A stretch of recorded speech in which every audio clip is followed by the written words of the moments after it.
Bonjour, on va commencer cette session parce que nous sommes avec des délais impartis très stricts. Donc nous allons démarrer cette session dont le nom est « Aux frontières du sommeil paradoxal ». Nous allons donc continuer à discuter et à parler du sommeil paradoxal par rapport à la grande conférence plénière de ce matin qui était magnifique de Pierre-Hervé Lupi. J'imagine que tout le monde est venu l'écouter. Et donc cette session, c'est Laure Peter-Derex qui est à l'origine de cette session. Et donc on va la laisser débuter et nous faire sa présentation dont le titre est « Qui entre en sommeil paradoxal en premier ? Dynamique spatio-temporelle de la transition sommeil en sommeil paradoxal chez l'homme ». C'est à toi, Laure. Merci beaucoup, Patrice. Merci à vous d'être présent pour cette dernière session du congrès. Et donc, je suis ravie effectivement qu'on puisse continuer avec le sommeil paradoxal. Et je vais vous parler pour ma part de la transition entre le sommeil lent et le sommeil paradoxal étudié chez l'homme avec des enregistrements intracrâniens. Alors, comme vous le savez, de nombreuses structures cérébrales sont impliquées dans la régulation des états de vigilance. Et classiquement, eh bien, on décrit la veille, le sommeil lent, le sommeil paradoxal avec des transitions entre ces différents états. Mais vous le savez aussi, il n'y a pas de bouton on-off, c'est pas si simple. Et même si c'est pratique et opérationnel, notamment en médecine du sommeil, force est de constater que ce modèle-là n'explique pas tout. En effet, il y a des épisodes de veille pendant le sommeil, il y a des épisodes de sommeil, de sieste pendant la veille, et puis il y a ce qu'on appelle les micro-états discordants, donc des états de courte durée, par définition moins de 15 secondes, comme les micro-sommeils pendant l'éveil, ou bien encore les micro-éveils pendant le sommeil, ou bien éventuellement les micro-sommeils lents en sommeil paradoxal et les micro-sommeils paradoxal en sommeil lent. Peut-être on en saura un peu plus après la présentation de Thomas. Et puis, il y a ces transitions entre états qui ne sont pas abruptes, mais progressives. Ça a été montré pour l'endormissement et le réveil, j'y reviendrai. Et on sait moins de choses sur les transitions entre le sommeil lent et le sommeil paradoxal. Et en fait, ces phénomènes, micro-états discordants et transitions progressives, s'expliquent assez bien par le concept de régulation locale du sommeil. Et un très bon moyen d'étudier le sommeil local, c'est sur le plan méthodologique d'utiliser les enregistrements intracérébraux qu'on réalise chez les patients épileptiques pharmacorésistants afin d'identifier le foyer épileptogène qui peut faire l'objet d'une résection chirurgicale. Donc ces patients ont des électrodes profondes qui enregistrent différentes régions du cerveau. Donc la localisation des électrodes, bien sûr, elle est guidée par l'hypothèse clinique sur la localisation du foyer épileptique, mais nécessairement, certaines de ces électrodes vont aussi viser des régions qui ne sont pas épileptiques et qui nous permettent d'avoir accès à l'activité physiologique. Alors, le problème, c'est que chez un patient donné, ça représente un petit nombre d'électrodes. Et donc, pour avoir des données globales sur l'activité cérébrale, eh bien, on est amené à regrouper les données d'un grand nombre de patients et ça permet d'avoir une couverture correcte de l'ensemble du cerveau, des régions superficielles et profondes. Alors voilà un exemple de tracé de sommeil en intracérébral. Alors vous avez ici la polysomnographie classique avec l'EEG de scalp, le OG, l'EMG, et ici des enregistrements intracrâniens dans le cortex sensorimoteur primaire. Et on voit ici une pointe vertex magnifique. Les tracés en intra, c'est magnifique parce qu'il n'y a jamais d'artefact en fait. Donc c'est toujours très, très joli à voir. Et vous avez ici un exemple de tracé de N2 où vous voyez très très bien les fuseaux de sommeil. Ici on est dans l'hémisphère gauche, dans l'hémisphère droit. Vous voyez aussi des asynchronies. Ici des jolis fuseaux dans l'hippocampe. Alors, ce concept de sommeil local et de transition entre états de vigilance, il a été bien montré il y a déjà une quinzaine d'années dans cet article de Michel Magnin et Hélène Bassugi sur l'endormissement. Donc vous avez ici un petit hypnogramme qui représente la période à laquelle on s'intéresse. Donc pendant l'endormissement, les auteurs ont montré que la réduction de dimension d'activité, qui est une mesure de la complexité du signal EEG, eh bien, cette réduction de complexité qui traduisait l'endormissement était plus précoce dans le thalamus que dans différentes régions corticales, avec un gradient ici, les régions fronto-pariétales, et puis en dernier, les régions temporales. Et puis ça a été confirmé ici avec des enregistrements dans l'hippocampe par Sarasso et collaborateurs qui ont montré l'apparition de fuseaux dans l'hippocampe plusieurs dizaines de minutes avant l'endormissement tel que défini sur la polysomnographie de scalp. Pour le réveil, on a des données d'EEG de scalp qui montrent, si on compare la veille qui suit le sommeil à la veille qui a précédé le sommeil, que dans la période qui suit donc le réveil, on a une augmentation des puissances lentes, une diminution des fréquences rapides, ce qui pourrait sous-tendre le phénomène d'inertie de sommeil. Ça a été montré aussi en imagerie fonctionnelle, ici en PET scan, avec un rétablissement progressif du débit sanguin cérébral, d'abord dans les régions sous-corticales, puis dans les régions associatives, le cortex fronto-pariétal dorsolatéral. Ça a été montré en termes de connectivité fonctionnelle entre différents réseaux cérébraux, et puis ça a été bien démontré chez l'animal avec des enregistrements unitaires et la restauration progressive d'une activité de spike pendant les minutes qui suivent le réveil.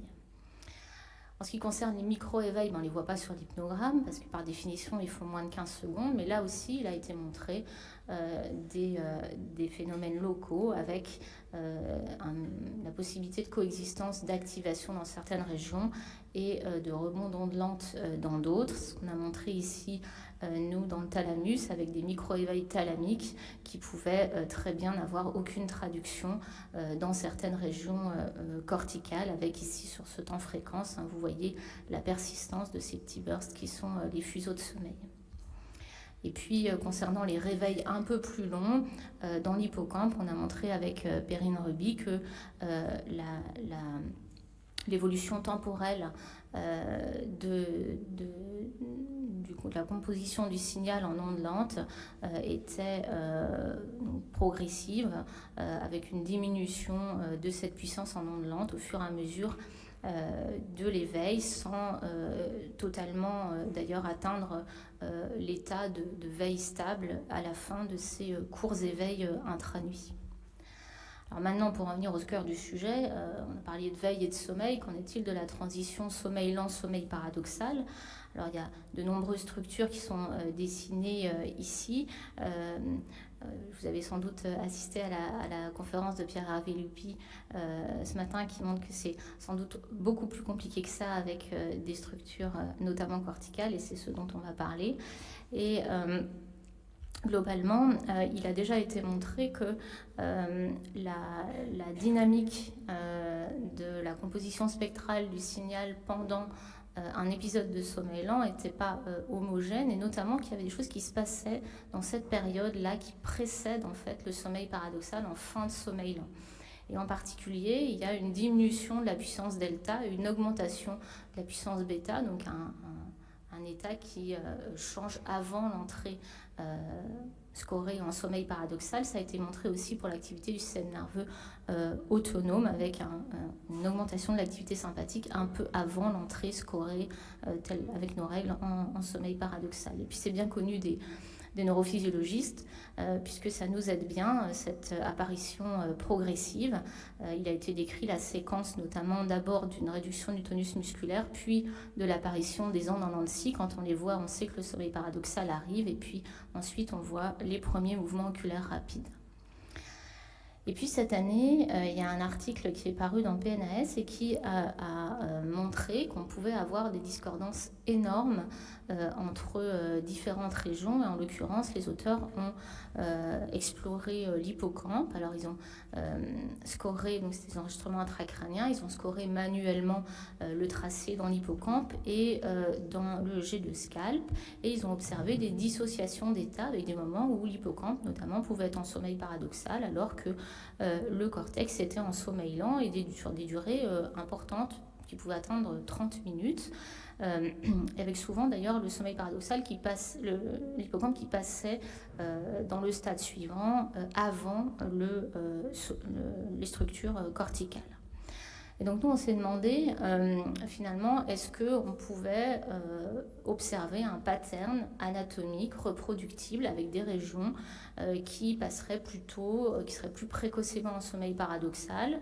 Est-ce que cette durée de transition, elle était longue? Est-ce qu'elle était aussi stable dans le temps? Et est-ce qu'elle était régulée par différents facteurs, et notamment par le cycle de sommeil, donc par l'homéostasie? Alors le problème, c'est que pour étudier plein de régions, ça veut dire qu'il faut faire plein d'hypnogrammes. Or, faire des hypnogrammes en intracrânien, c'est pas facile. Alors déjà, c'est fastidieux si on veut en faire des centaines. Et puis aussi, c'est pas simple parce que chaque région dort un peu différemment. L'hippocampe, par exemple, en sommeil paradoxal, il fait des ondes lentes. Donc, c'est pas si simple que ça de reconnaître... il faut le savoir pour reconnaître le sommeil paradoxal. Le cortex néotemporal, il fait pas beaucoup de fuseaux de sommeil, donc il y a vraiment des spécificités locales qui font que le scorage, appliquer nos règles de scorage au scorage à l'intra, c'est pas simple. Et donc, on a contourné cette difficulté grâce à la mise au point par Nicolas von Ellenrieder de Montréal, un algorithme de scorage automatique du sommeil. Donc, ça a été finalement la première étape de notre travail.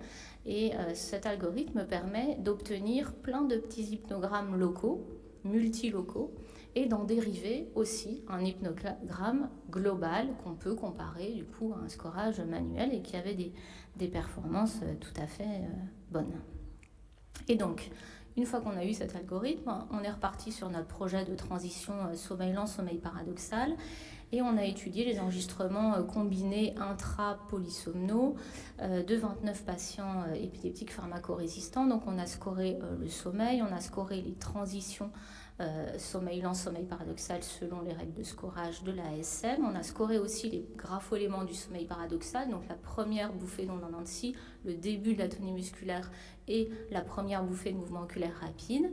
Et puis on a sélectionné les électrodes qui n'avaient pas d'anomalie épileptique. Vous avez ici représenté la topographie des électrodes avec une échelle de couleurs qui représente le nombre de transitions étudiées par plot d'électrodes, et ici la densité des électrodes dans les différentes régions cérébrales présentées. Alors le scorage automatique du sommeil, en fait, il est basé sur un certain nombre de caractéristiques du signal qui sont listées ici, qui sont des caractéristiques spectrales qui concernent la composante périodique, la composante apériodique du signal, avec ici une liste de différentes bandes de fréquences étudiées, et ici les différentes régions explorées. Et le code couleur, en fait, tout ce qui est en bleu, ça traduit combien cette caractéristique est capable de discriminer le sommeil lent.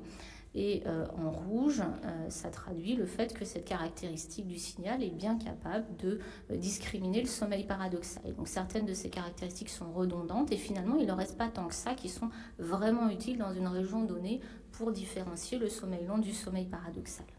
Et donc ce qui nous intéressait, c'était la probabilité, à partir de ces caractéristiques du signal, la probabilité de sommeil paradoxal, et on considérait une transition quand cette probabilité était supérieure à 50%. Et à partir de ça, on a déterminé deux outcomes. Le premier, c'était le moment des transitions intracrâniennes, donc l'époque à laquelle on a la probabilité de sommeil paradoxal qui dépasse 50%, et puis la clarté de la transition qui peut être définie comme un coefficient de corrélation entre une transition parfaite, où on passe d'une probabilité 0 à une probabilité 100%, et la transition effectivement observée que l'on étudie. Alors, on a analysé 123 transitions entre le sommeil lent et le sommeil paradoxal, essentiellement des transitions depuis le N2. Et on a observé une séquence ici. Vous avez ici en 0, c'est la transition marquée sur le scalp. Et puis ici, c'est le temps en minutes. Et en fait, nous, on a vu que les ondes en Nancy apparaissaient précocement et avant le début de l'atonie musculaire, probablement parce qu'on les a cherchées vraiment longtemps avant.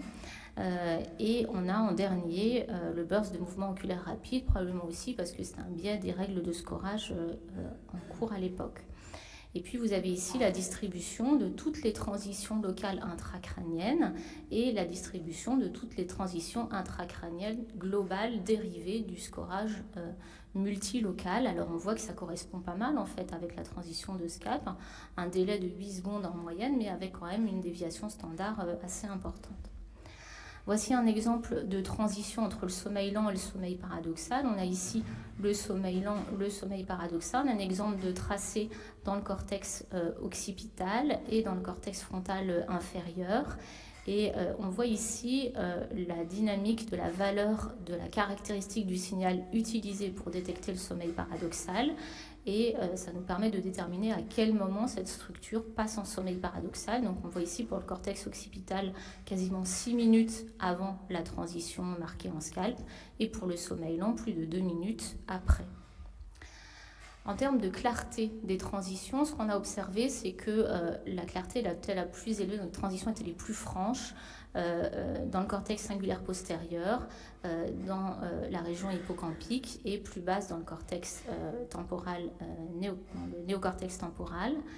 Et en termes de délai, on a observé les transitions les plus précoces dans le cortex occipital et les transitions les plus tardives dans les régions frontales inférieures et singulaires, avec des valeurs intermédiaires pour le cortex frontal interne et singulaire antérieur. En termes de régulation par le cycle de sommeil, on a observé qu'au fur et à mesure de la nuit, les transitions étaient de moins en moins claires et qu'on avait un écart de plus en plus long entre la première région locale qui passe en sommeil paradoxal et ce qu'on observe en scalp. Donc, ces données suggèrent que la transition sommeil lent-sommeil paradoxal est un processus progressif sous-tendu par des asynchronies entre des transitions locales néocorticales. Alors, des modifications d'activité des structures du tronc cérébral qui sont impliquées dans la régulation du sommeil paradoxal, en fait, ont été décrites déjà avant l'entrée en sommeil lent stable, notamment c'est les PGO qu'on voit parfois plusieurs minutes avant, mais ça suggère aussi vraisemblablement une régulation intracorticale du sommeil paradoxal, peut-être du fait de la modularité de certaines projections sous-corticales. Pour ne pas terminer trop en retard, deux papiers, je pense, intéressants à citer par rapport à nos résultats. Ce sont des papiers qui ont été publiés récemment et des données publiées chez l'animal et qui sont extrêmement intéressantes. Le premier concerne en fait le rôle du sommeil du cortex occipital dans l'entrée en sommeil paradoxal. Donc, grâce à une technique d'imagerie calcique, les auteurs ont mis en évidence une activité intense dans le cortex occipital en sommeil paradoxal. C'est quelque chose qui est connu.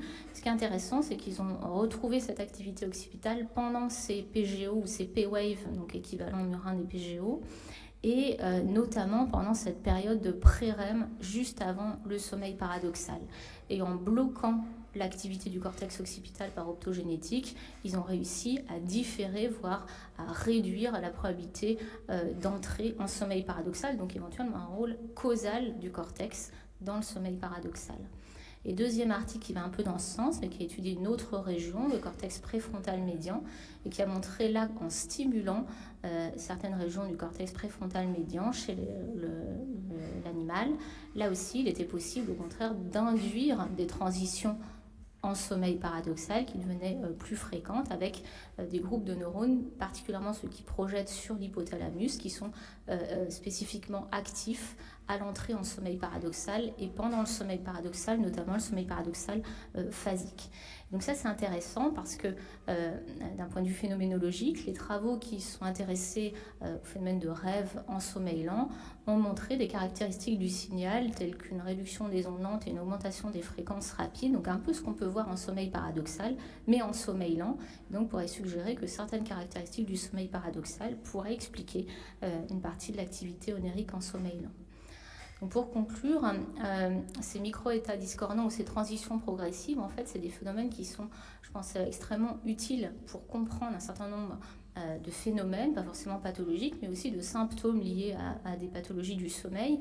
Et on peut très bien voir ces périodes de transition comme des moments de vulnérabilité des états de vigilance et qui peuvent constituer donc des bons biomarqueurs de pathologie du sommeil ou de pathologie neurologique en général. Voilà, je vous remercie pour votre attention et je tiens à remercier les équipes dans lesquelles ces travaux ont été réalisés à Montréal, à McGill et puis au CRNL à Lyon.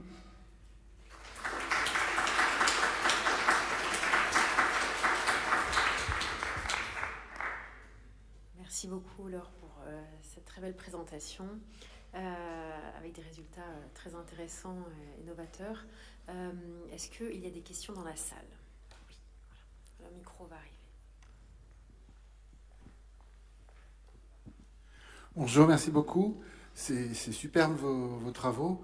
Je voulais savoir, là les analyses ont été faites sur des malades épileptiques pharmacorésistants, souvent avec une durée de maladie qui est assez longue et avec des réseaux neuronaux qui ont pu être modifiés. Est-ce que vous avez pu observer des différences entre les résultats que vous avez en fonction de la localisation de l'épilepsie ? Alors, on n'a pas analysé cette question précisément. Par contre, je peux apporter deux réponses indirectes. La première, c'est que on a été très strict dans le choix de nos électrodes dites physiologiques, c'est-à-dire que bien sûr, c'était pas la zone épileptique, mais aussi c'était des zones où il n'y avait jamais de pointe et c'était des zones où il n'y avait pas d'anomalie du tracé. Parce qu'on peut très bien avoir des régions qui ne sont pas forcément épileptiques, mais qui ont un tracé plus lent ou des autres anomalies EEG, et toutes ces régions-là étaient exclues. Donc voilà. Après, ça n'exclut pas complètement que ça ne certifie pas complètement que la région soit anormale, mais en tout cas, c'était probablement les régions les moins anormales. L'autre élément, par rapport à la localisation, globalement, on a quand même un gros biais. On va dire 80% des patients explorés, ils ont quand même des épilepsies frontotemporales, surtout temporales. Donc, c'était pas si hétérogène que ça dans le groupe. Je suis pas sûre qu'on aurait eu un effectif suffisant pour pouvoir déterminer un effet localisation de la zone épileptique, malheureusement. Excusez-moi, j'ai encore une question. Est-ce que vous avez pu aussi analyser la transition sommeil paradoxal vers sommeil lent? Excellente question, c'est la suite. En fait, la transition est encore plus difficile à marquer. Il faut d'abord qu'on se mette d'accord sur nos critères. Mais oui, c'est une excellente question. Ici, il y a une question devant.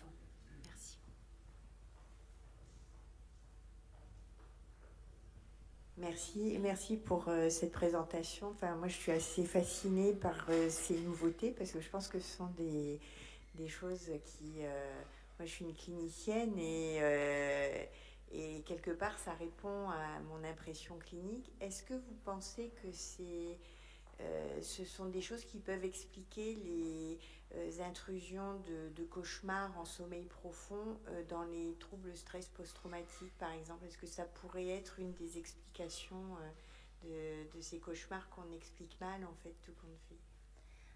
Alors, je pense que Peter Seymour pourra mieux répondre que moi à la question des cauchemars. Il en parlera peut-être tout à l'heure. Je pense qu'il y a peut-être une composante autonomique quand même marquée qu'on n'a pas étudiée. Je pense qu'il manque en fait pour pouvoir intégrer tout ça. Mais peut-être qu'en tout cas, il est probable qu'on a une intrusion effectivement d'une activité qui ne devrait pas être présente en sommeil lent.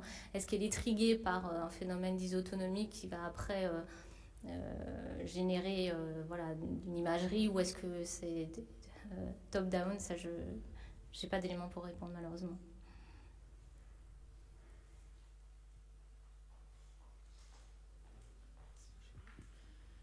Très bien. S'il n'y a pas de questions brûlantes, tout de suite, on va pouvoir continuer. Merci beaucoup, Laure.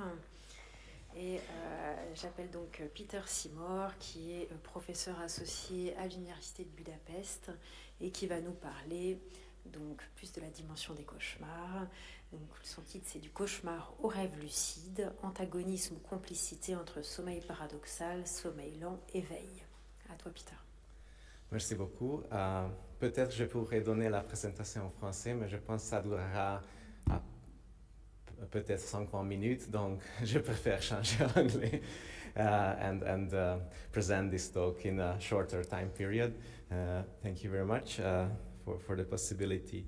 So just to start, you may all know this flip-flop model of sleep regulation that clearly indicates that certain neural populations in the central nervous system, in the hypothalamus, and in other regions forming the ascending reticular system are promoting wakefulness and inhibiting sleep, or promoting sleep and inhibiting wakefulness. And although the value of this model that is based on a large amount of animal studies is unquestionable, and the role of these regions is essential in regulating sleep and wakefulness, we also know that these states are not mutually exclusive. And some examples in the animal species show striking examples how this can be done.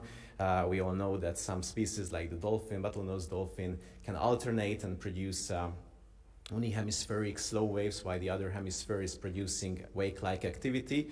Although it would be extremely beneficial for humans, it would be great for me because I'm a little bit tired to spend the sleep with my left hemisphere and then give this talk with the right one, but we are not yet at this level. On the other hand, as it was also shown by Laura in the previous talk, we know that sleep-like and wake-like states coexist in the human brain, and this is one example showing with intracranial recordings in a very elegant way that while some parts of the brain, in this example, the dorsolateral prefrontal cortex, exhibit large amplitude slow waves, the motor cortex shows for a relatively long time period a wake-like activity characterized by alpha and beta EEG activity. And these researchers also show that these kind of so-called local activations, that is, local appearance of wake-like activity in the brain, are more frequent in non-REM to REM transitions, as you can see that on the left corner. And these are quite critical periods when the brain transitions from non-REM to REM sleep, and the occurrence of such wake-like intrusions, in this case in the motor cortex, were more frequent. And this might be quite relevant for certain parasomnias, especially non-REM parasomnias like sleep terror, sleepwalking, confusional arousals. And these Italian researchers proposed a framework to explain these quite peculiar states, so-called dissociated states, when sleep-like activity characterized by large amplitude slow waves and wake-like activity featuring alpha and beta waves appear at the same time in different regions of the brain that might relate to these experiences that are typical of confusional arousals or sleep terrors. And awakenings or intrusions in certain region of the brain will define what kind of experiences this patients show. And I find this framework quite useful, and also it's very interesting that probably the balance between wake-like and sleep-like activities in the brain is somehow imbalanced in these patients. And I use this framework to study nightmare sufferers, although nightmare disorder is actually conceptualized as a REM disorder, a REM parasomnia. But when I was doing my PhD and scored a lot these sleep recordings of nightmare sufferers, in the most severe cases, I also found many awakenings, like in this example that was a quite severe nightmare sufferer, awakenings in the non-REM to REM transition. So we performed a new study with a new sample with my colleague Borbala Blašković, and collected sleep EEG recordings of a group of nightmare sufferers that were not psychiatric patients. So we excluded patients reporting post-traumatic replicative nightmares and also other comorbid disorders, including sleep disorders, and compared them to controls. And we also matched for dream recall. That's very important because nightmare sufferers have quite intense dream recall, and even the access to dreams might be related to certain EEG activities, we wanted to use a control where they had a group that reported often dreams, but they were not negative at all. So a little bit about this disorder, just to summarize quickly, that on a weekly basis, these patients experience intense, disturbing mental experiences that usually provoke awakenings, not always. And when they are awake, they have a quite vivid recall of the dream, and they are fully alert and not disoriented in time and space, like, for instance, sleep terror patients. So we focused on these pre-REM and post-REM periods because we consider these the most vulnerable states with respect to the regulation of sleep and regulation of arousal. And first we just scored simply the arousals following the standard criteria, and we found that in the nightmare group there was an increase in the number of arousals only before REM sleep that normalized after REM sleep compared to the controls. Actually, the number of arousals was always higher in the pre-REM periods compared to post-REM periods, and the arousals were also longer. But this relative increase in the number of arousals differentiated the nightmare group from the controls, so indicating that that period is definitely kind of vulnerable in their case.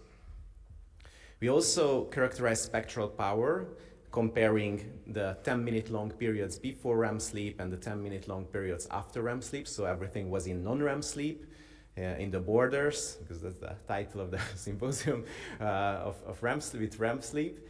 And what we found, you can see in the heat plot, the x-axis shows the frequencies from 1 to 45 hertz. And in the y-axis, you see the different channels. It was a simple montage with 17 electrodes.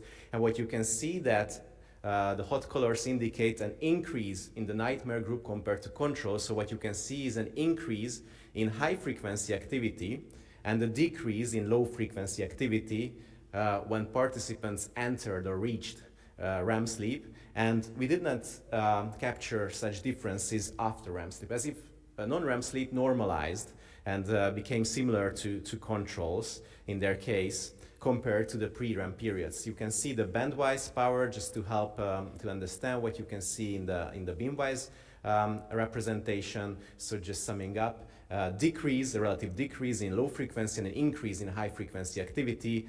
We can say that this is a kind of an index of wake-like activity when they are reaching REM sleep during the non-REM state.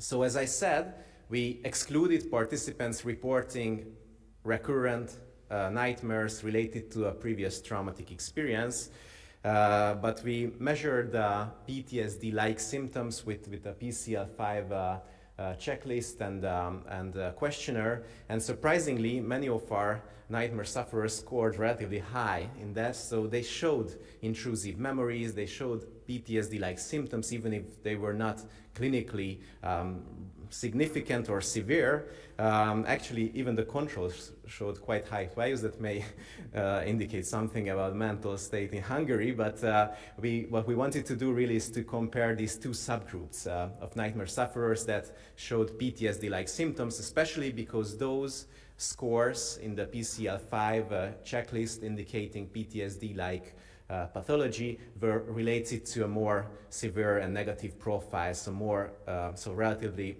increased negative affect in the morning and also more dysphoric negative dream emotions. And what you can see here, I had to explain it a little bit because it's the contrast of the contrast. What we wanted to do is to compare the controls with the nightmare sufferers that were not showing these PTSD symptoms, so this subgroup. And what you can see here is the contrast between the pre to post-REM periods. So this indicates how different their pre-REM state is compared to the post-REM state. And what you can see here is that this difference in low frequency activity was characteristic of these patients that were intense nightmare sufferers but were not showing PTSD-like symptoms. So they showed a relatively reduced low frequency activity compared to the controls. Here you can see the contrast between the controls and the nightmares. So nightmare participants without this PTSD-like symptomatology exhibited relatively reduced slow frequency power in pre to post-REM contrast. And interestingly, the subgroup with PTSD-like symptoms, well, we considered these participants showing more severe nightmare pathology. They showed this relative increase in high-frequency activity compared to the other subgroup of nightmare sufferers that were not showing these PTSD-like symptoms. So it's interesting that this intrusion of, let's say, wake-like activity in the non-REM to REM periods was related to a more severe pathological profile and indicated, or it was linked to these symptoms of PTSD or PTSD-like pathology. So just summing this up, we argue here that even in a parasomnia that is conceptualized as a REM parasomnia, non-REM to REM transitions are extremely vulnerable periods with respect to the regulation of sleep and arousal, and reduced low frequency and increased high frequency activity during these transitions seem to differentiate nightmare sufferers from controls that show an increase in dreaming, because these were high dream recallers but not nightmare recallers. And this may indicate that in this population there is an imbalance between sleep and wake regulation, especially when they approach REM sleep. So I will go to the second part of my topic. I hope it will be more or less integrated, because I have to talk a little bit about lucid dreaming due to the title. And this part will be much less based on evidence. It will be more speculative and theoretical, but hopefully will create some interest and also more empirical studies on lucid dreaming. That is a quite peculiar phenomenon. And we used the predictive processing framework for the study of lucid dreaming. You may be familiar with this because it's a very popular framework, positing that the brain is a hierarchically organized system, and in this processing stream in different levels of the brain, we form predictions, representations of the external world and also of our internal states. And these predictions are compared with the incoming stimuli from lower levels that create prediction errors. And we have the choice to update our predictions if the prediction errors are quite strong, or modify our behavior or also our physiological activity to fit our predictions at higher levels. And a very important function of attention is characterized by its role in weighting the precision, actually the gain of these prediction errors. And if the precision is quite low, then these prediction errors might not update our mental models. And according to some researchers, actually in dreaming this is the case. We don't have a strong gain, attention on lower level prediction errors, and it forces the brain to create new and new predictions, from jump to one prediction to other, and these are not constrained by the sensorium or interoceptive signals. To make this more comprehensible, I would like to just show an example of two dreams, or illustrations of two dreams. Imagine that, okay, I'm dreaming and I'm talking by phone to my French friend. So I'm dreaming that I'm having a conversation in French, but then I realize that the one with whom I'm talking is not talking to me in French, he's talking in Hungarian.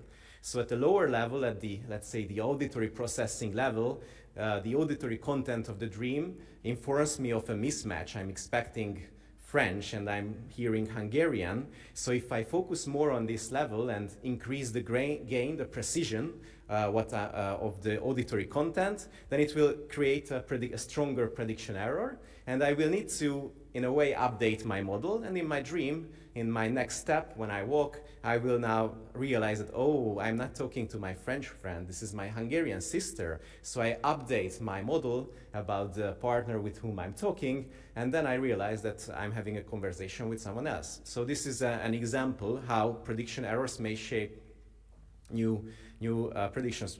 In another case that might be something like a nightmare, we can also produce some movements or also act to fit the dream to our predictions. So imagine that I'm chased by someone, I want to run away. So I elicit a motor command I want my legs to move, but then I realize that my legs are not moving, maybe because at the lower level, the proprioceptive information is sending inputs about muscle atonia, and I realize that I'm not able to move. This is a very typical experience in dreams. So I realize that my legs are moving slowly. In order to update this model, I have to update this model. I want to move and I'm not moving. I imagine that I'm standing in water or in mud, and that's the reason why I cannot move. So I jump from one prediction to the other, but I want to move because maybe someone is chasing me, so I force this motor command to run, and the gain on the lower levels will be stronger. That may relate to a leg movement at the end, that also happens, and also to an arousal and to an awakening. So this might be an example how active inference creates an awakening in a dream. And this shows how the predictive processing model may explain these phenomenological experiences of dreaming. And what we suggest that in lucid dreaming, something different happens. These prediction errors are streamed towards higher levels of the processing stream, and we don't know how, but it leads to a superordinate self model that, okay, I'm in a dream, I am dreaming. So this higher order self model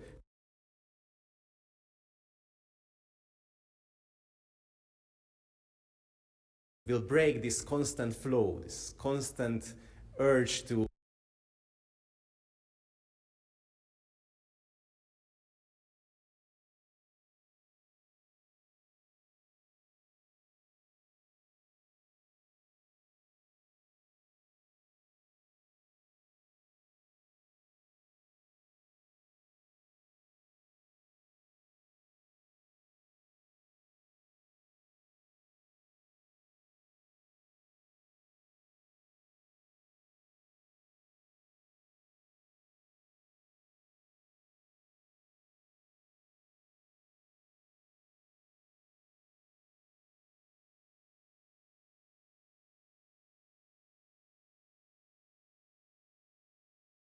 make new predictions fitting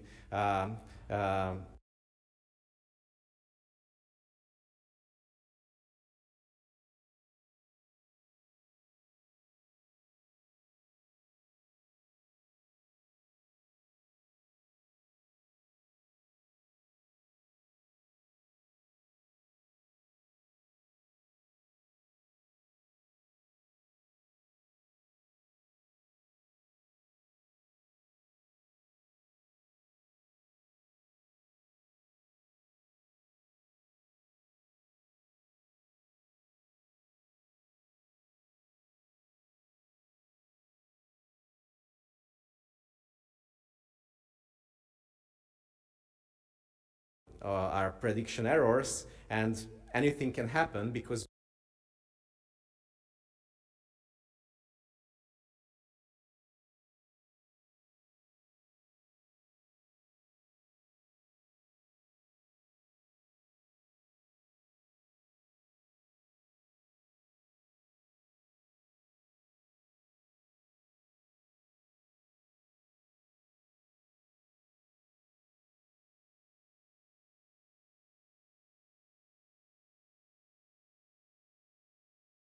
we realize that we are in a dream. So it's a little bit like we have increased precision at lower levels. That's why lucid dreams are quite immersive. They look a little bit like wakeful perception. You can almost touch what you see there. It's quite fine-grained. And there is an increase of the gain of bottom-up processing, maybe also interoception. Many people have extreme vestibular experiences like flying, like levitating, or very clear sensory experiences, but these are not updating our models. So we are still, if we can maintain this stability of the representation, we can still say that, okay, anything can happen because I am in a dream. So there is no updating of predictions. Of course, many other things might happen in lucid dreaming. Now, the question that goes back to this idea that there might be some wake-like intrusions in sleep that might create these peculiar experiences. Is it the case in lucid dreaming? And actually, we don't really know. But we know something. We know that lucid dream experiences usually arise under low homeostatic sleep pressure at the end of the night or during daytime naps. So when the pressure of slow frequency activity is lower. We also know that frequent lucid dreamers self-report more sleep-wake transitions, more fragmentations. Although this might not be related to poor sleep, they report on a subjective level that they are balancing a little bit in the border between sleep and wakefulness. And we also know that many lucid dream techniques that are more or less efficient to induce or facilitate lucid dreaming play with these sleep-wake transitions. So wake up, go back to bed, wake up, go back to bed. These techniques again play in these boundaries between sleep and wake regulation. And we propose that reduced sleep pressure and the increase of wake-like activity may increase that gain of processing of lower level bottom-up signals that might allow a momentum for this insight of being in a dream. So you have more gain on bottom-up information, more awareness of your own body. This will provide you a momentum to increase these prediction error signals and force yourself to realize that you are in a dream. Unfortunately, the evidence is quite scarce and underpowered that low frequency activity is reduced and high frequency activity is increased in lucid dreaming. There are studies, but usually with quite low sample sizes, showing that delta power is actually reduced in lucid REM sleep compared to non-lucid REM sleep. And some earlier studies indicated an increase in alpha activity in lucid dreaming, but this is something that should be replicated and in larger samples. So summing this up, in non-REM parasomnias like confusional arousals, the intrusion of wake-like activity in slow wave sleep in deep sleep seems to be a critical feature in producing these peculiar experiences. I did not talk about insomnia, but there are studies showing that in light sleep and also non-REM sleep, fragmentation, hyperarousal, and also increase of wake-like high-frequency activity is also present. We also showed that at least in non-REM to REM transitions, and we don't really know whether in REM sleep, in my sample, we didn't find anything different in REM sleep compared to controls in nightmare sufferers, but in light non-REM sleep, especially in non-REM to REM transitions, there is an increase in wake-like activity in nightmare disorder, and we don't really know what happens with these wake intrusions in lucid dreaming, but we also know that it happens during phasic REM sleep. So lucid dreaming usually occurs in phasic REM sleep, and especially this is a state when environmental alertness, awakening thresholds are extremely low, extremely high. So it's very difficult to stimulate someone during phasic REM, and probably that's why these experiences are so rare, because there might be some intrusion of wake-like activity in a state that is usually sheltered against such influences. But we also know that lucid dreaming is not a very stable state, so there are different phases of lucid dreaming. So future studies might take this into account and study the temporal process of lucid dreaming, focusing on physiological activity during the non-lucid, pre-lucid state, also the insight, and then in expert lucid dreamers, the maintenance of lucid dreaming. So this is what I wanted to talk about. Thank you very much. Merci beaucoup pour l'attention.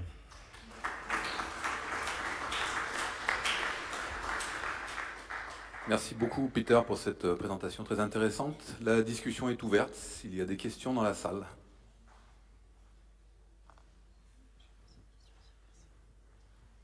Alors en attendant, peut-être qu'il y ait des questions dans la salle. Je vais en poser une. Thank you very much, Peter, for this great talk. I had a question on your first part of your talk.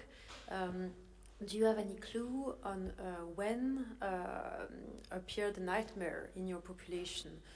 Because from the PTSD patient, we know that nightmares can occur both in non-REM and in REM.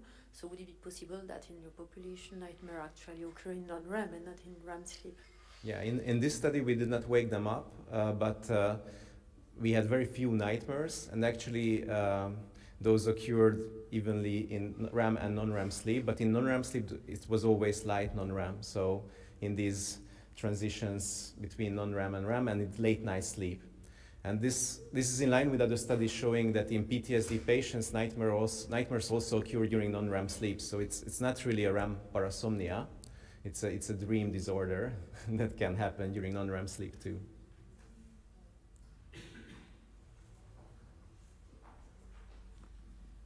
Thank you, Peter. I think this marker of pre-REM arousal in patients with nightmare is really interesting. Did you have some follow-up in these patients, maybe following some therapy for nightmares? And is it something that is changing if they are they don't have any nightmares anymore, or is it like a persisting trait in these patients? Unfortunately, we didn't follow, so we don't know. I don't know that. I know about one study in which they used imagery rehearsal therapy and measured polysomnography before and after, and they showed a reduction in high-frequency activity, but in REM sleep, so that's more or less in line with that. They didn't compare pre-REM and post-REM periods. Actually, this was present, so we reanalyzed the data with those who had nightmares in the lab and without, but it seemed to be more a dispositional trait, this vulnerability in the transitions.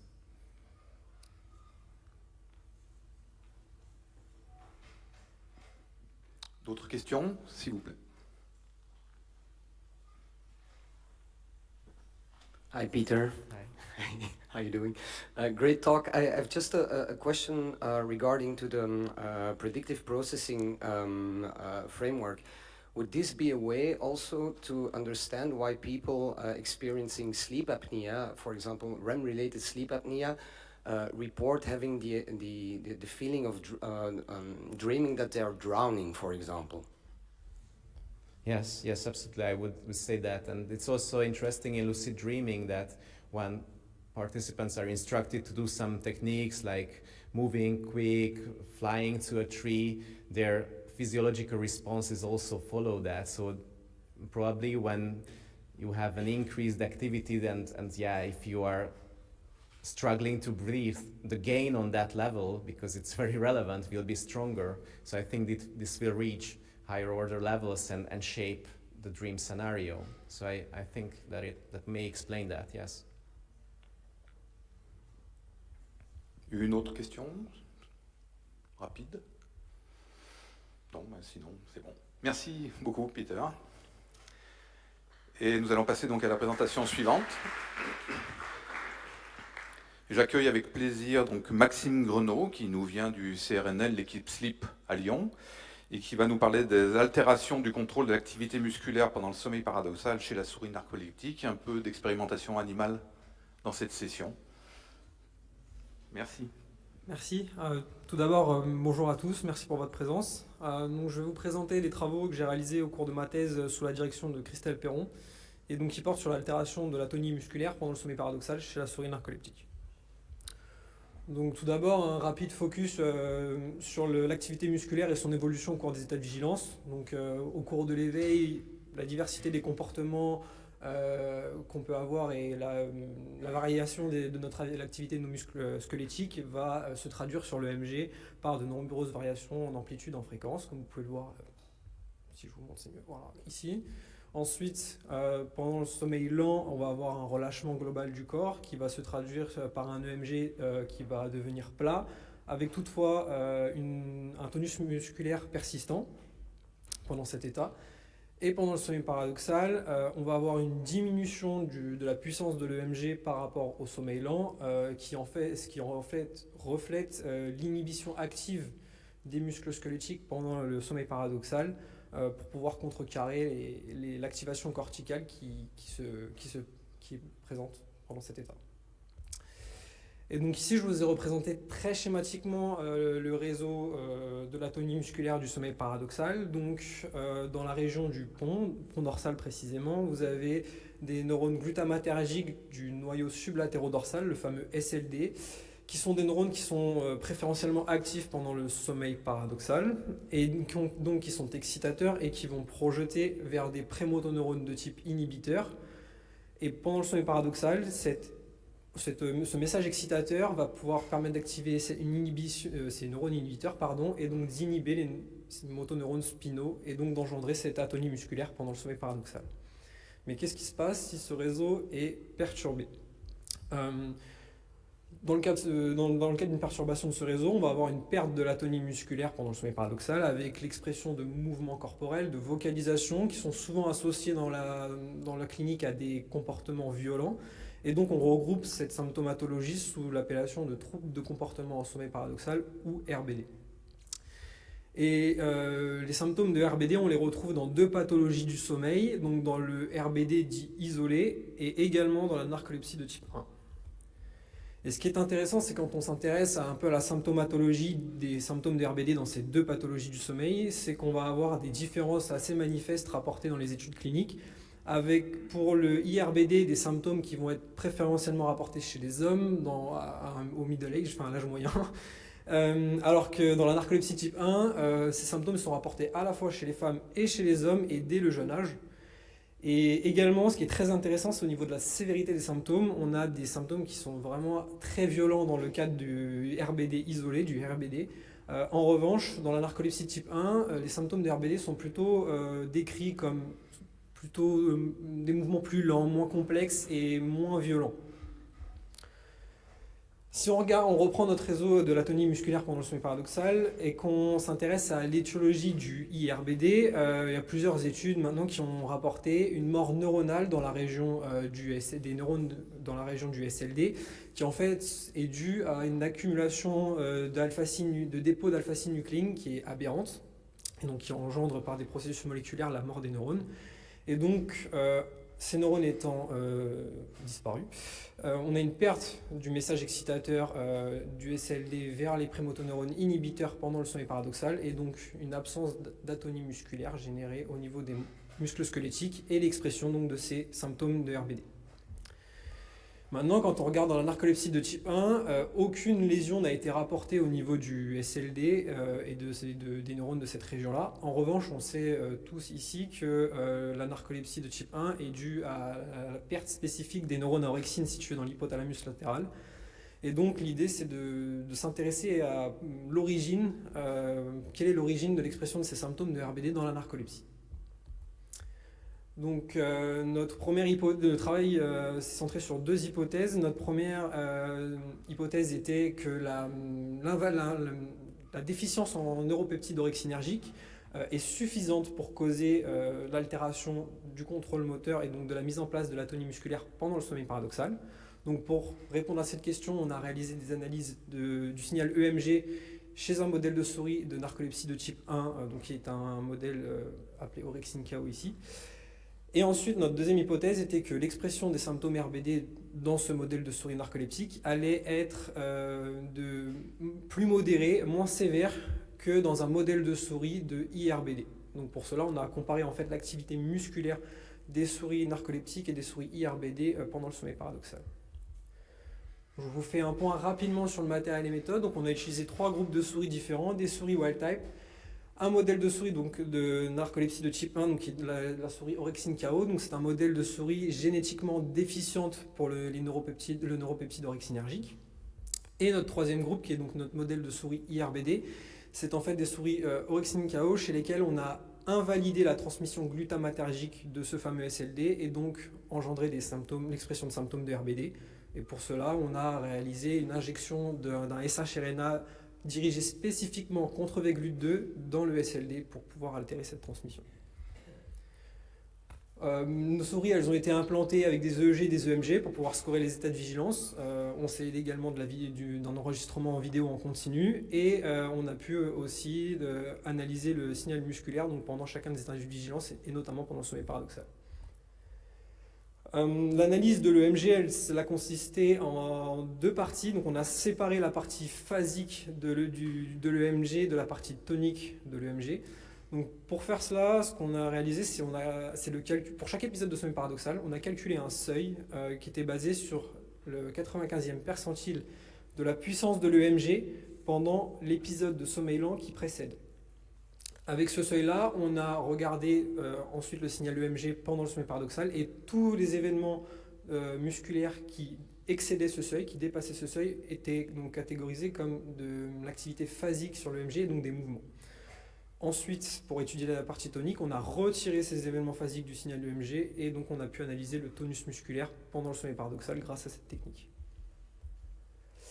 Tout d'abord, je vous propose de s'intéresser à la partie tonique de l'EMG pendant le sommeil paradoxal. Donc, le premier paramètre que je vous représente ici, c'est l'analyse du ratio de l'EMG pendant le sommeil paradoxal, qui en fait évalue, qui est représenté par le tonus musculaire pendant le sommeil paradoxal sur le tonus musculaire pendant l'épisode de sommeil lent qui précède. Et donc comme ça, pour chaque épisode de sommeil paradoxal, on a une valeur de ratio. Et si ce ratio est supérieur à 1, vous aurez donc compris qu'il y a un déficit de mise en place de l'atonie musculaire pendant le sommeil paradoxal. Ici, ce qu'on peut voir, c'est que nos souris wild-type ont un ratio autour de 0,5, donc ce qui montre qu'il y a bien une atonie musculaire pendant le sommeil paradoxal qui se met en place, c'était attendu. Et lorsqu'on regarde notre groupe de souris IRBD, comme également ce qu'on attendait, on a perturbé la mise en place de cette atonie musculaire pendant le sommeil paradoxal, ce qui est illustré par un ratio significativement plus élevé chez ces souris-là, pendant le sommeil paradoxal. Et quand on s'intéresse à notre groupe de souris narcoleptiques, ce qui est intéressant, c'est qu'on a un stade intermédiaire. Cette valeur de ratio est significativement supérieure à celle des wild-type, donc qui suggère que l'atonie musculaire est altérée, en tout cas n'est pas à un niveau normal basal. En revanche, on a toujours cette différence significative par rapport au modèle de souris IRBD. Et je voudrais aussi attirer votre attention sur la dispersion des points au sein de ce groupe, ce qui a tendance à nous suggérer que certaines souris narcoleptiques ne présentent pas spécialement d'altération de cette atonie musculaire pendant le sommeil paradoxal, comme ici, plutôt des valeurs similaires aux souris wild-type. En revanche, on a des souris narcoleptiques qui présentent des valeurs beaucoup plus élevées, similaires à celles du groupe IRBD. Un autre paramètre qui permet d'évaluer la composante tonique pendant le sommeil paradoxal, c'est d'illustrer le pourcentage d'épisodes de sommeil paradoxal où il n'y a pas eu de mise en place d'atonie musculaire. Autrement dit, c'est ces fameux épisodes de sommeil paradoxal où on a obtenu un ratio supérieur à 1. Et donc, quand on regarde les valeurs qu'on a obtenues pour nos trois groupes, on n'a quasiment aucun épisode chez les souris wild-type. On en a beaucoup plus, significativement beaucoup plus chez les souris IRBD. Et encore une fois, quand on regarde notre groupe NT1, on est sur des valeurs intermédiaires. Maintenant, si on s'intéresse à la partie phasique de l'EMG pendant le sommeil paradoxal, le premier paramètre que je vous ai représenté ici, c'est le pourcentage d'épisodes de sommeil paradoxal avec l'expression de mouvements anormaux détectés.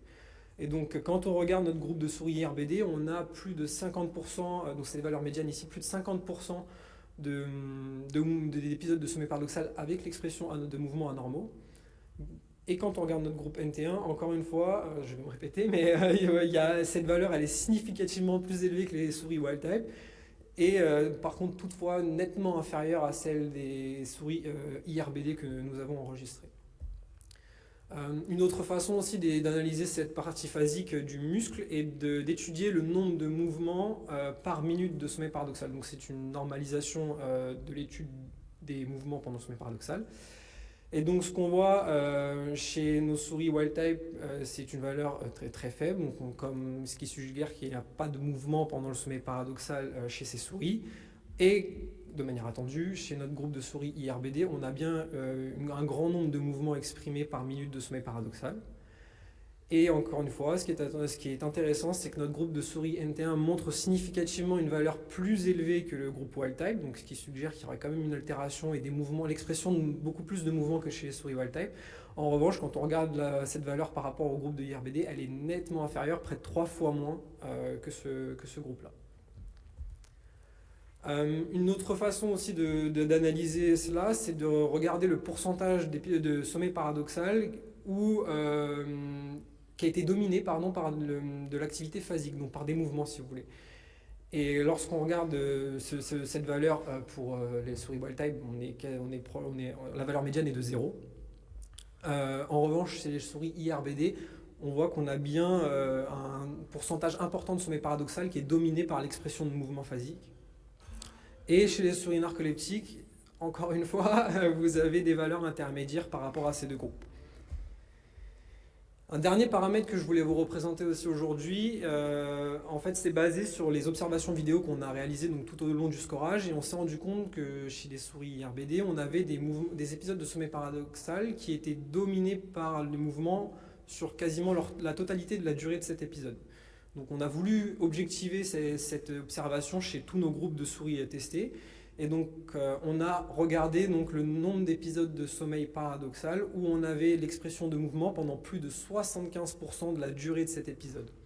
Et ce qu'on voit de manière flagrante, c'est que toutes les souris IRBD ont montré des épisodes de ce genre, alors que chez les souris narcoleptiques, on n'en a aucune qui a montré des épisodes de ce genre, sauf une seule pour un épisode de sommeil paradoxal.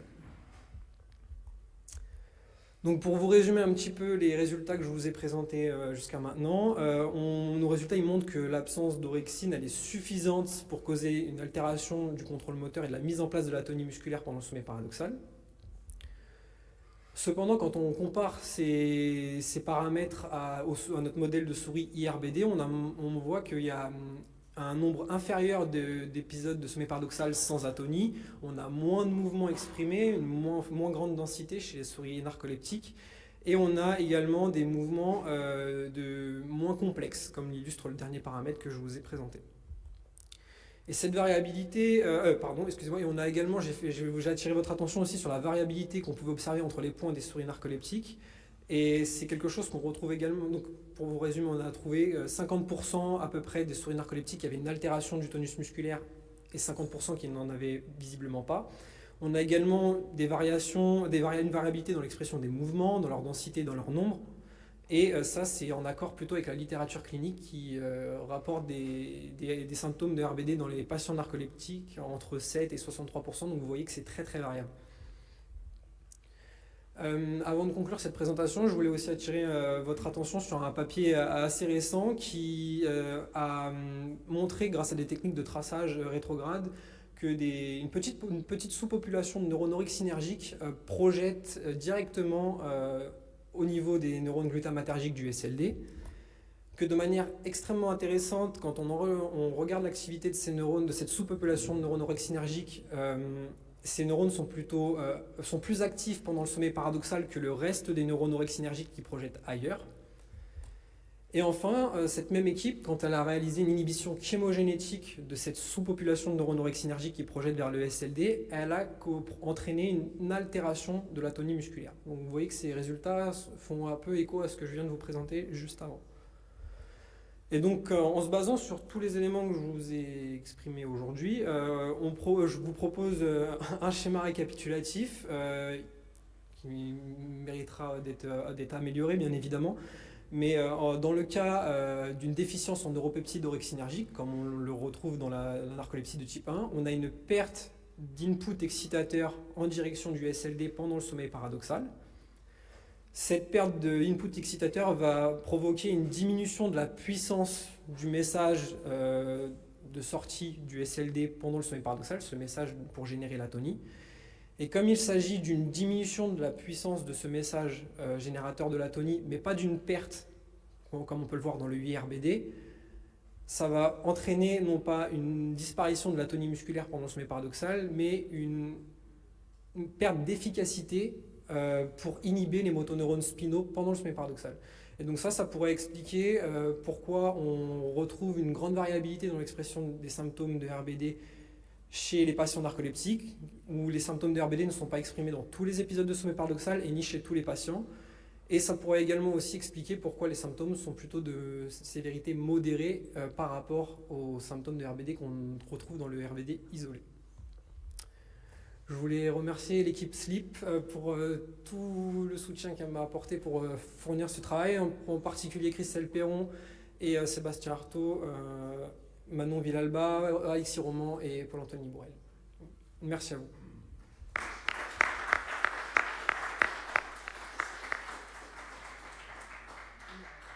Merci beaucoup Maxime. Est-ce qu'il y a des questions dans la salle ?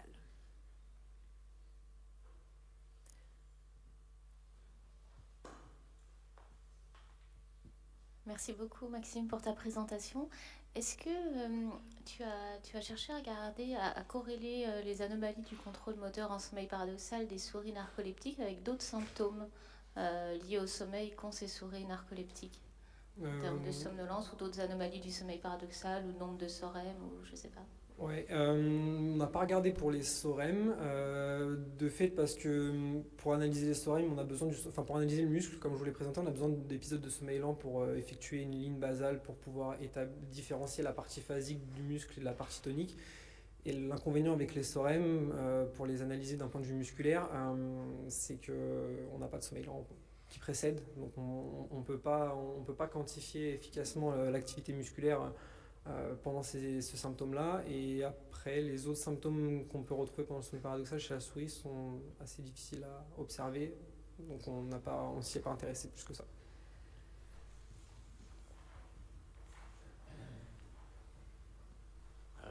Merci beaucoup pour cette présentation. Je me demandais si, au-delà des activations musculaires, on pouvait regarder sur ces modèles d'autres activations phasiques pendant le sommeil paradoxal, et si on pourrait s'attendre à avoir des résultats similaires dans d'autres aspects phasiques du sommeil, comme mouvement oculaire ou autre. Ce qui pourrait être intéressant, ce qu'on n'a pas fait effectivement ici, c'est aussi de différencier le sommeil paradoxal, enfin les épisodes de sommeil paradoxal par rapport au phasique et au tonique au niveau de l'EEG. C'est des choses qui ont pu être faites un petit peu dans la littérature pour essayer de corréler l'apparition des mouvements avec l'activité phasique EEG, cette fois-ci du sommeil paradoxal. C'est vrai que c'est quelque chose qu'on n'a pas fait, qu'on pourrait essayer d'investiguer pour peut-être trouver une corrélation avec l'occurrence des mouvements décrits ici, peut-être avec cette activité cérébrale différente au sein du sommeil paradoxal. D'autres questions? Moi j'en ai peut-être une, mais peut-être très novice. Est-ce que tu peux revenir sur la slide de ton modèle de souris IRBD? Alors, est-ce que tu peux expliquer pourquoi tes souris, elles sont KO orexine? Je m'attendais à cette question. Sûre d'avoir bien vu.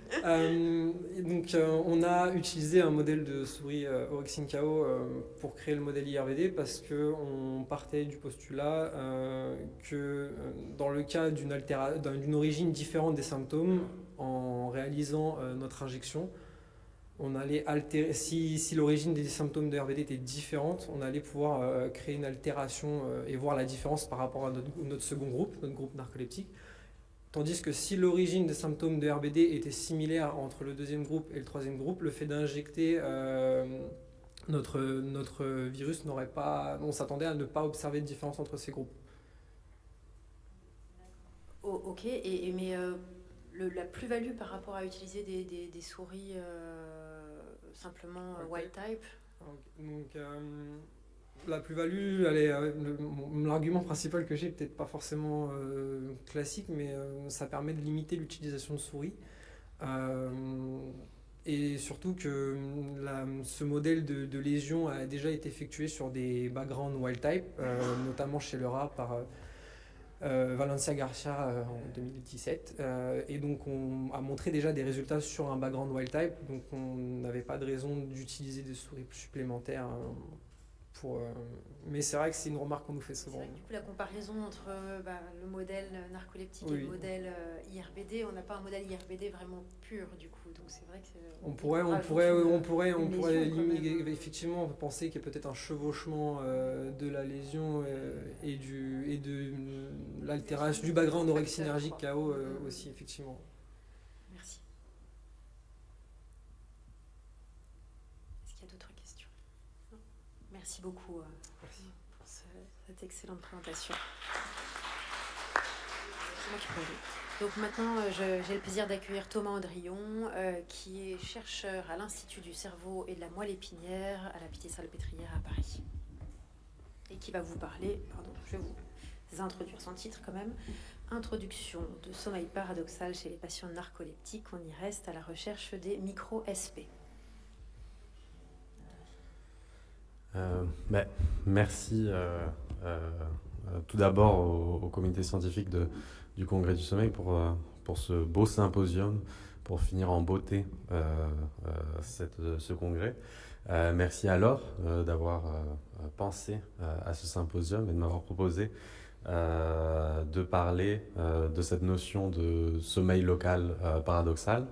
Alors je la remercie de l'invitation, je ne la remercie pas forcément du sujet, parce que c'est un sujet très difficile. Et donc je vous propose en fait aujourd'hui une sorte de petite quête de fin de congrès, une chasse au trésor. Et ce trésor, ça serait ces fameuses intrusions de sommeil paradoxal. Alors vous allez voir, c'est pas forcément une quête facile. J'ai oublié, donc pas de lien d'intérêt. Mais juste pour vous replacer un peu le contexte dans lequel on place cette petite chasse au trésor. C'est de rappeler un peu cette vision un peu classique, textbook, comme on dit, du sommeil avec des états qui sont bien caractérisés d'un point de vue physiologique, d'un point de vue comportemental, d'un point de vue subjectif, et des états qui seraient des phénomènes globaux sans nécessairement de chevauchement. Donc comme on a pu le voir au cours de ces symposiums et même au cours de ce congrès, on peut complexifier un peu cette vue du sommeil avec cette notion de continuum, c'est-à-dire qu'on a bien évidemment des archétypes comme le sommeil lent, le sommeil paradoxal, mais on peut trouver des instances où on va avoir éventuellement un mélange de ces archétypes, un chevauchement de ces types de sommeil, et la proportion de ces chevauchements peut varier d'une nuit à l'autre, d'un individu à l'autre, d'une pathologie à l'autre, avec des conséquences que l'on peut enregistrer, que ce soit du point de vue du comportement ou que les participants peuvent apporter d'un point de vue subjectif. Alors si on voit comme ça le sommeil et l'éveil comme ces états où on peut éventuellement avoir des chevauchements, la première chose qu'on peut se poser, c'est de savoir quels sont les marqueurs de ces chevauchements. Alors, il y a eu beaucoup d'intérêt porté au chevauchement entre l'éveil et le sommeil lent, le sommeil non-REM. Pourquoi ? Tout simplement parce que les marqueurs sont eux-mêmes assez évidents. Les activités qui caractérisent à la fois le sommeil lent et l'éveil sont extrêmement visibles à l'œil nu et vous avez des marqueurs correspondant à chacun qui peuvent être du coup cherchés, quantifiés dans d'autres états. Alors dans le sommeil lent, ça va être les ondes lentes par exemple, et puis pour l'éveil, ça va être les activités rapides. Et ces marqueurs, en effet, on peut les retrouver. Donc on peut retrouver des marqueurs d'éveil local dans le cerveau. Ça a été associé à des parasomnies, à des phénomènes de réponse intrasommeil, à des phénomènes de rêve, voire de mauvaise perception du sommeil. Vice-versa, on peut essayer de trouver des marqueurs du sommeil lent pendant l'éveil, notamment dans des contextes de privation de sommeil ou de fatigue mentale élevée. Et ces phénomènes d'intrusion d'ondes lentes ont été associés à des baisses de performance, des baisses d'attention. Maintenant, on peut se tourner vers le pendant de ce sommeil local non-REM, qui serait le sommeil local REM. Et pareil, on peut s'intéresser aux marqueurs potentiels du sommeil REM que l'on pourrait chercher soit pendant l'éveil, soit pendant le sommeil non-REM. Ces marqueurs du sommeil paradoxal, je les ai listés ici, et vous pouvez déjà imaginer un peu les soucis que l'on peut avoir. Donc si on s'intéresse par exemple aux marqueurs PGO, et qu'on s'intéresse comme moi à des enregistrements non invasifs chez l'homme, le marqueur PGO forcément va rester très difficile à accéder puisqu'il faudrait des enregistrements dans le tronc cérébral. Vous avez ensuite les mouvements oculaires. Alors les mouvements oculaires c'est très intéressant, mais on en fait aussi beaucoup quand on est éveillé, donc c'est absolument pas spécifique du sommeil paradoxal. L'atonie musculaire dont on vient de parler peut se retrouver à l'éveil, c'est le phénomène de cataplexie, mais qui reste quand même un phénomène assez rare. Et ensuite on a éventuellement des ondes θ. Mais là, encore une fois, les ondes θ, alors qu'on les voit très bien dans des enregistrements intracrâniens, que ce soit chez l'homme ou l'animal, les ondes θ en sommeil paradoxal vont avoir d'assez fortes ressemblances à une EEG de veille. Donc, chercher ce sommeil, ces intrusions de sommeil paradoxal à l'éveil, ça revient à chercher quelque chose qui ressemble à de l'éveil dans l'éveil, donc quelque chose de relativement difficile. Alors, ça, c'était la partie compliquée. Pourquoi quand même s'obstiner à regarder dans cette direction ? C'est que potentiellement, en fait, ces intrusions de sommeil paradoxal pendant l'éveil pourraient expliquer des phénomènes tout à fait intéressants. On sait par exemple que les narcoleptiques ont des hallucinations pendant la journée qui pourraient être dues à ces phénomènes d'intrusion de sommeil paradoxal pendant l'éveil, de même dans la maladie de Parkinson. Ces phénomènes d'irruption du sommeil paradoxal pourraient expliquer notamment aussi des baisses de performance, des phénomènes de rêverie éveillée qui sont modulés de façon circadienne, de façon assez similaire au sommeil paradoxal. Donc on a peut-être ici une piste pour expliquer plein de choses qui se passent pendant l'éveil, que ce soit au niveau pathologique ou que ce soit chez l'individu sain. Nous, ici, on s'est intéressé à aller chercher ces phénomènes d'intrusion de sommeil dans des populations qui, peut-être, seraient les plus à même de les montrer, c'est-à-dire les individus souffrant de narcolepsie de type 1. Alors, on a essayé de contraster ça avec l'hypersomnie idiopathique, notre idée étant que l'hypersomnie idiopathique se caractérise plus par cette instabilité éveil-sommeil lent, alors que la narcolepsie type 1 serait plus une instabilité éveil-sommeil paradoxal. Donc c'est un travail qui est réalisé au Centre du sommeil de la Pitié-Salpêtrière dans l'équipe d'Isabelle Arnulf. Et les deux étudiants très vaillants qui se sont attelés à cette tâche sont Arthur Lecoz, qui est en thèse de sciences, et Raphaël Vollard, qui était en thèse de médecine. Et je souligne vraiment que tout le travail que je vais présenter est vraiment le fruit de leur dur labeur. Alors, on s'est intéressé à ce phénomène d'hypersomnie, donc qui est caractérisé par ces plaintes d'hypersomnolence pendant la journée. On a deux types de populations, comme je vous disais, des NT1 et des hypersomniaques idiopathiques. Et ils viennent à la Pitié-Salpêtrière faire un protocole de 48 heures, donc qui se comporte de 2 nuits, avec des TIL, etc. Il nous fallait forcément comparer ces populations de patients avec des sujets contrôle. Donc on a des populations de dormeurs sains, mais seulement avec une nuit. Donc ce qu'on a fait, c'est que pour le protocole de 48 heures, on s'est intéressé seulement à la première nuit. Donc ici, en fait, vous avez la présentation de cette cohorte, donc avec beaucoup de données de départ, mais Raphaël a fait un énorme travail de nettoyer la base de données rétrospectives qu'on avait, afin d'atteindre en fait des groupes qui soient vraiment caractéristiques et propres à la fois de l'hypersomnie idiopathique, de la narcolepsie type 1 et des bons dormeurs, donc sans comorbidité, etc. Vraiment avoir à la fois des tailles d'échantillons élevées, mais aussi des groupes propres. Alors cette table est évidemment là pour vous faire peur, mais surtout pour vous montrer qu'on a bien fait les choses et qu'on a bien des groupes qui sont tout à fait typiques de ces pathologies, et je passerai pour les détails. Cette autre diapo est également pour vous faire peur, donc c'est le pipeline d'analyse qui a été construit par Arthur et Raphaël. Donc c'est un pipeline d'analyse qui est pour l'essentiel automatisé. Ce qu'on fait aux données, en fait, on va essayer d'en extraire un maximum d'informations possibles. Donc on part de la polysomnographie et on a d'abord une approche relativement globale, une approche nuit entière qu'on appelle macro, pour essayer d'extraire des informations d'hypnogrammes, éventuellement ce qu'on appelle des hypnogrammes probabilistes, donc ces hypnodensités, donc voir les stades de sommeil plus comme des probabilités que comme des états discrets. Donc on a ce niveau d'analyse. On plonge ensuite un peu plus dans le signal, notamment le signal EEG, pour extraire des informations spectrales du signal EEG sur des fenêtres classiques de 30 secondes. Et ensuite, on a cette analyse de la microstructure. On va s'intéresser aux ondes lentes, aux fuseaux, à tous ces événements isolés sur le signal EEG. Donc, on a une information riche à plusieurs niveaux. Quand on s'intéresse, donc comme je disais, à l'hypnogramme, on utilise en fait des algorithmes d'intelligence artificielle pour le scorage automatique. Alors la raison pour laquelle on fait ça, c'est pas parce qu'on est fainéant et qu'on voulait pas scorer ces données, puisqu'elles le sont. C'est tout simplement parce que le scorage automatique va nous apporter des informations que l'on n'a pas avec un scorage expert classique.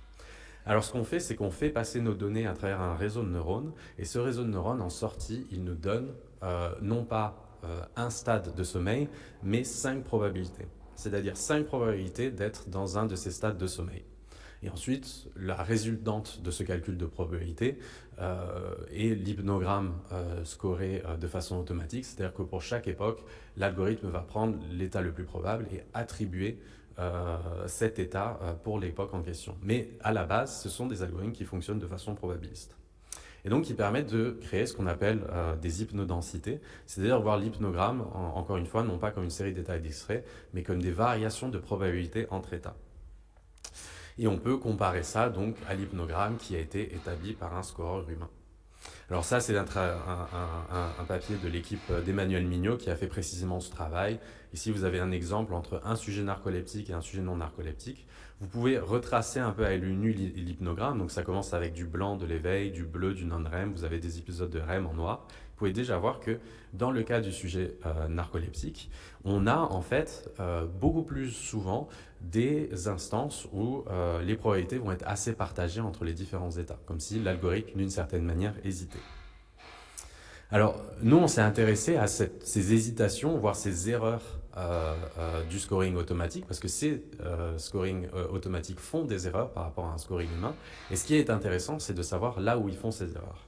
Donc pour ça, on utilise ce qu'on appelle des matrices de confusion, qui portent bien leur nom, puisque c'est les matrices qui représentent la probabilité pour l'algorithme de se tromper par rapport à une référence humaine. Alors comment ces matrices fonctionnent? On a ici en colonne ce que l'algorithme décide, et en ligne, vous avez ce que l'humain a décidé. Par exemple, si on s'intéresse à ce que l'humain a caractérisé de l'éveil, on peut voir par exemple que 80% du temps, l'algorithme va aussi être d'accord, dire que c'est l'éveil, mais de temps en temps va se tromper, 10% va dire que c'est du REM, du N1, du N2, du N3, etc. Donc quand il n'y a pas d'erreur, en fait, vous avez une diagonale. Vous avez des 1 sur la diagonale et c'est tout. Puis dès que vous avez des erreurs, vous écartez cette diagonale. Ici, dans cette représentation, si vous écartez en dessous de la diagonale, ça veut dire que l'algorithme va, par exemple pour l'éveil, penser que votre éveil est un peu plus comme du sommeil lent. Puis si vous allez au-dessus de la diagonale, il va penser l'inverse, que votre éveil est un peu plus comme du sommeil paradoxal. Donc ça, c'est les matrices de confusion qu'on retrouve dans notre groupe EdT1, contrôle et HI. Et ce que vous pouvez voir, c'est déjà cet algorithme fonctionne remarquablement bien la plupart du temps. Forcément, le N1 est toujours difficile à scorer, mais sinon, vous voyez qu'on a une belle diagonale. Donc l'algorithme fonctionne. Mais il a tendance à plus se tromper dans les cas de NT1, même par rapport au HI, aux hypersomniaques idiopathiques. En fait, dans le cas des hypersomniaques idiopathiques, l'algorithme fonctionne quasiment mieux que chez les contrôles. Mais chez les NT1, il a un peu de difficulté, et notamment, il a tendance à confondre... j'ai perdu la souris. Voilà. Il a tendance à confondre l'éveil avec du N1 et le REM avec à la fois de l'éveil et du N1. Donc il a du mal et il a tendance à avoir un peu d'éveil de N1 à l'intérieur du REM et un peu de N1 à l'intérieur de l'éveil. Alors, vous pouvez me dire, c'est juste que peut-être les données sont un peu bruitées, etc. Donc on s'est placé ensuite dans une condition où on n'a pris que les fois où l'algorithme est tout à fait d'accord avec le scoring humain. Donc seulement les instances où les deux sont d'accord. Par contre, ce qu'on va regarder, c'est les probabilités qui sont attribuées dans les cas où il n'y a pas d'erreur. Et même dans les cas où il n'y a pas d'erreur, ce qu'on peut voir, c'est que bien entendu, l'algorithme, quand c'est de l'éveil, attribue une forte probabilité que ça soit de l'éveil, et quand c'est du REM, il attribue une forte probabilité que ça soit du REM, mais il attribue quand même aussi une petite probabilité d'autres stades, et encore une fois, on peut faire des comparaisons de groupes. Et ce qu'on peut voir quand on fait ces comparaisons de groupes, donc c'est les lignes au milieu, c'est que quand on compare les NT1 et les contrôles, on peut voir que l'éveil des NT1 ressemble un peu moins à de l'éveil qu'un contrôle, et un peu plus à du N1. Et le REM des NT1 ressemble un peu moins à du REM que des contrôles et un peu plus à de l'éveil et du N1. Donc même dans les cas où l'algorithme ne s'est pas trompé, on retrouve le pattern qu'on avait lors des erreurs. Et ça contraste assez bien avec la situation dans l'hypersomnie idiopathique, où cette fois-ci dans l'hypersomnie idiopathique, par exemple, le REM est d'extrêmement qualité chez l'hypersomnie idiopathique. Vous avez un REM qui est même plus REM que pour les contrôles. Alors la conclusion de Parcels de cette première série d'analyses, c'est que les NT1 font plus de REM, mais que ce REM paraît un peu plus mélangé. Et ça contraste assez bien avec l'hypersomnie idiopathique, qui ne font pas plus de NT1, ils font moins de REM que les NT1, mais leur REM est vraiment de bonne qualité. Alors est-ce que ça veut dire qu'on a fait fausse route et qu'on a plus des intrusions de non-REM à l'intérieur du REM que l'inverse? On a quand même continué, on s'est obstiné à creuser la question. On allait voir au second niveau d'analyse, cette fois-ci les informations spectrales. Donc on peut extraire comme ça les informations spectrales et aller voir les puissances dans les différentes bandes de fréquences. Et ici, je vous propose de regarder ce qui se passe au niveau de l'éveil pendant ces nuits. Donc soit de l'éveil avant la nuit, soit de l'éveil intra-nuit. Différentes fréquences pour les différents groupes. Et la chose que vous pouvez remarquer, c'est que pour les individus en rouge, donc les NT1, vous avez une augmentation du θ et des fréquences rapides à l'éveil pour ce groupe. Et cette augmentation des fréquences θ, elle est un peu intéressante pour nous parce qu'elle pourrait rappeler éventuellement un peu cette influence du sommeil paradoxal. Alors on est aussi allé voir dans le REM ce qui se passe, et dans le REM ce qui se passe, on a cette fois-ci plus une augmentation de l'alpha des fréquences rapides chez les NT1 au niveau occipital. Donc encore une fois, ici on se retrouve dans une situation où on a des parties de sommeil un peu mélangées avec des NT1 qui montent plus de θ en REM, plus d'alpha en éveil et plus d'activité rapide un peu partout que des sujets contrôle. Alors, est-ce qu'on arrive ici à obtenir un peu une sorte de signature spectrale des NT1 qui pourrait être assez spécifique avec ces augmentations de θ en REM? Alors, on est essayé d'aller plus vers cette sorte de microstructure du θ, plutôt de regarder la puissance globale dans le θ, c'est d'aller détecter les bouffées oscillatoires de θ. Parce que ces oscillations vont et viennent et que calculer la puissance est relativement réducteur par rapport à l'examen de ces phénomènes oscillatoires. Donc ce qu'a fait Arthur, c'est détecter comme ça les bouffées d'alpha et de θ à travers les différents stades. Ici, vous pouvez voir la densité par époque de ces bouffées. Vous pouvez voir qu'elles sont très nombreuses à l'éveil. Elles ont tendance à diminuer plus on va en sommeil lent profond. Et puis elles réaugmentent en REM avec plus de θ que d'alpha, enfin plus de bursts de θ que d'alpha en REM et plus d'alpha que de θ en éveil. Ce que vous pouvez voir aussi, c'est qu'il y a des modulations de groupe, c'est-à-dire qu'on avait plus de bouffées de θ chez les NT1 que chez les contrôles et les hypersomniaques idiopathiques. Alors ces résultats sont très préliminaires, mais ils nous intéressent beaucoup parce qu'on a pu aussi faire la distinction entre ce qui se passe avant l'endormissement et après l'endormissement. Et cette augmentation des bouffées θ, on les voit avant l'endormissement et beaucoup moins dans le sommeil intranuit. Comme s'il y avait une sorte de pression comme ça à l'endormissement en faveur de ces bouffées de θ.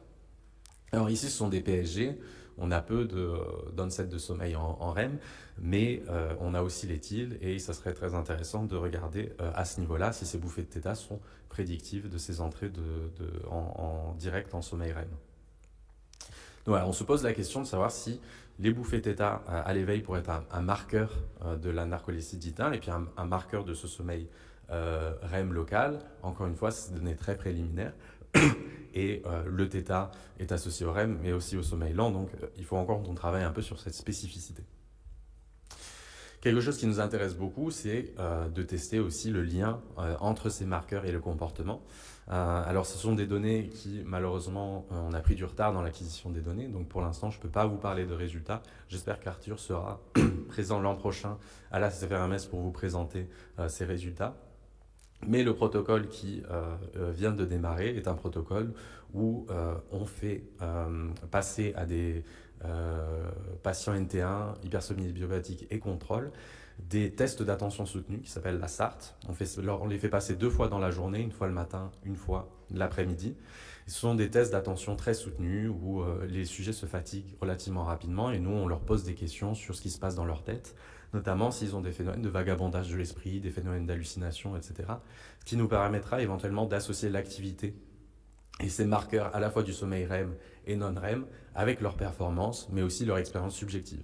Notamment, est-ce qu'on peut prédire la rêverie éveillée, les hallucinations, les illusions chez des patients NT1 via des irruptions de certains patterns comme ces bouffées de θ. Alors pour conclure, le conseil de sommeil REM local manque encore de marqueurs clairs. C'est une difficulté que l'on a. On le décrit la plupart du temps comme quelque chose qui ressemble à de l'éveil ou quelque chose qui n'est pas du sommeil lent. Donc il faudrait vraiment qu'on arrive, en tant que communauté scientifique, à trouver des marqueurs clairs de ce sommeil REM pour ensuite aller l'explorer dans d'autres états. Mais il représente à mon avis une piste très intéressante, notamment dans le cas de pathologies comme la narcolepsie de type 1. Alors je remercie tout particulièrement Arthur et Raphaël pour le travail qu'ils ont fait. Mais dans son ensemble, le service des pathologies du sommeil de la Pitié-Salpêtrière, parce que ce genre de projet de recherche qui mêle clinique et recherche fondamentale a besoin d'une proximité, on va dire, thématique et même géographique entre cliniciens et chercheurs fondamentaux comme moi.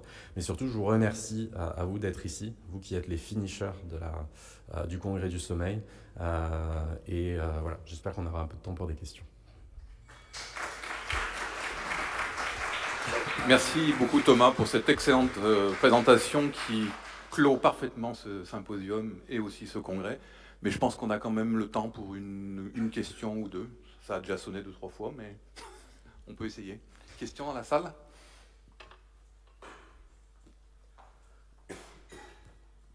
Merci beaucoup pour ta super présentation, Thomas. J'imagine que même si c'est une étude rétrospective, tu dois quand même avoir des infos sur les hallucinations liées au sommeil chez ces patients. C'est quelque chose que tu as regardé par rapport à ces bouffées θ et à ces possibles intrusions de REM avant l'endormissement? Non, pas. Les analyses sur les bouffées de θ sont vraiment des choses en cours. En fait, c'est la conséquence directe de la panique dans laquelle j'ai été mis quand il a fallu préparer cette présentation. Donc c'est vraiment, et je souligne, des travaux en cours donc, à confirmer, sauf que les résultats qu'on voit ont l'air assez probants. Mais là, on va passer dans une phase de vraiment essayer de bien vérifier que ce qu'on détecte, enfin, ce que c'est physiologiquement. Et après, en effet, on pourra regarder dans la très très riche information clinique qu'on a sur chacun de ces individus. Donc ça, on pourra tout à fait le faire, mais à suivre. Autre question ? Vite fait. Bon, ben, merci beaucoup Thomas, merci aux autres présentateurs. Et puis ça, je conclus cette séance.